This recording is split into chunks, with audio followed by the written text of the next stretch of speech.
Assalamualaikum warahmatullahi wabarakatuh. Perkenalkan, nama saya Nedi Setiarani, NIM 19042136. Kali ini saya akan mempresentasikan tentang pembinaan sumber daya manusia. Pembina memiliki makna yang berkaitan dengan kata bimbingan, dengan artian yaitu melakukan pengarahan atau mengarahkan, mengembangkan dan menyempurnakan keahlian seseorang agar menjadi lebih baik sesuai dengan yang diharapkan oleh yang membina. Pentingnya pembinaan pegawai. Mengapa pentingnya pembinaan pada pegawai?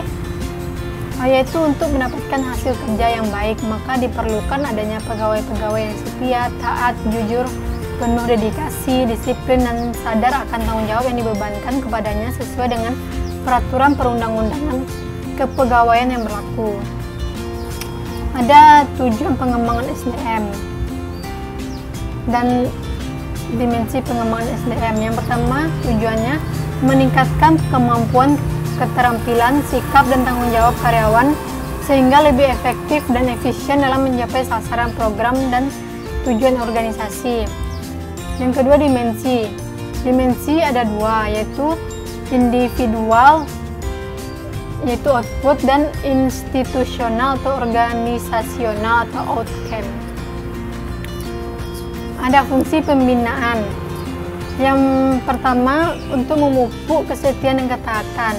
Yang kedua, meningkatkan adanya rasa pengabdian, rasa tanggung jawab, kesungguhan, dan semangat bekerja dalam melaksanakan tugasnya. Yang ketiga, meningkatkan semangat dalam bekerja. Yang keempat, mewujudkan suatu layanan organisasi dan pegawai yang bersih dan berwibawa. Yang kelima, memperbesar kemampuan dan kehidupan pegawai melalui proses pendidikan dan latihan yang sesuai dengan kebutuhan dan perkembangan organisasi. Alasan dan tujuan perlunya pengembangan pegawai, yaitu adanya pegawai baru. Tujuannya untuk memberi orientasi pekerjaan kepada pegawai baru. Yang kedua, adanya peralatan kerja baru. Tujuannya untuk menyiapkan pegawai menggunakan peralatan baru. Yang ketiga, adanya perubahan sistem birokrasi. Tujuannya untuk menyiapkan pegawai bekerja di sistem baru. Yang keempat, adanya standar kualitas kerja. Tujuannya untuk menyiapkan pegawai agar mampu mencapai standar kualitas kerja baru. Yang kelima, adanya kebutuhan menyegarkan ingatan. Tujuannya untuk refreshing ilmu dan keterampilan yang dimiliki. Yang keenam, adanya perubahan dalam kinerja pegawai. Tujuannya untuk meningkatkan kualitas kinerja pegawai. Yang ketujuh, adanya rotasi atau relokasi pegawai. Tujuannya untuk menyiapkan pegawai menghadapi pekerjaan baru. Pelatihan. Pelatihan atau training dan pengembangan atau development adalah merupakan investasi organisasi yang penting dalam sumber daya manusia. Yang pertama, perubahan yang cepat dalam teknologi berlanjut menyebabkan meningkatnya tingkat keausan keterampilan. Yang kedua, desain ulang pekerjaan dalam pekerjaan yang mempunyai tanggung jawab lebih luas memerlukan sumber daya manusia, memperkirakan lebih banyak tanggung jawab, melakukan inisiatif dan pengembangan lebih lanjut keterampilan interpersonal untuk menjamin kinerja dan keberhasilan mereka. Yang ketiga, merger atau akuisisi.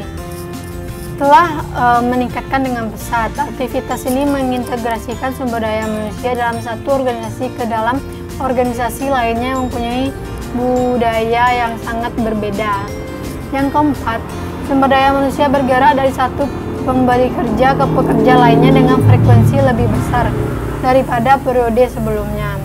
Yang kelima, globalisasi operasi bisnis memerlukan manajer mendapatkan pengetahuan dan keterampilan yang berhubungan dengan perbedaan bahasa dan budaya. Tahapan training. Pada tahapan training ini terbagi atas 3. Yang pertama, tahap penilaian atau asesmen.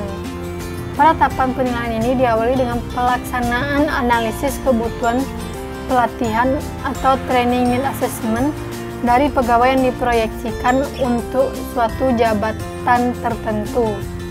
Yang kedua, tahapan implementasi.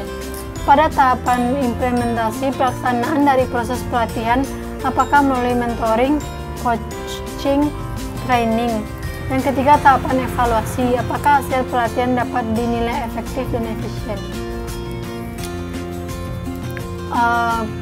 Pada pembinaan sumber daya manusia terdapat dua kunci keberhasilan mengembangkan program pembinaan sumber daya manusia. Yang pertama, perencanaan dan strategi pelatihan.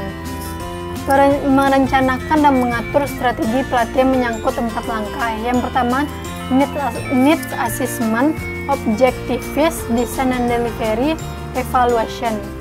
Yang kedua, mengintegrasikan pelatihan dengan manajemen kinerja dan kompensasi. Faktor kunci kedua dalam strategi program pelatihan adalah memastikan bahwa hasil yang diharapkan dari pelatihan menunjukkan bahwa pekerja mampu menyelesaikan pekerjaannya dan atas prestasinya tersebut selayaknya mendapatkan imbalan. Pembinaan disiplin kerja merupakan upaya untuk menghindari terjadinya pelanggaran-pelanggaran meskipun kita menginginkan agar keinginan karyawan bisa terintegrasikan dengan tujuan perusahaan dengan mencoba memahami berbagai tingkah laku manusia. Bukan berarti manajemen harus memenuhi kehendak karyawan, namun selama perusahaan telah mempunyai peraturan permainan dan telah disepakati bersama, maka pelanggaran terhadap permainan ini harus dikenakan tindakan pendisiplinan. Pada hakikatnya, disiplin merupakan seperangkat aturan yang harus ditaati dalam setiap bentuk organisasi.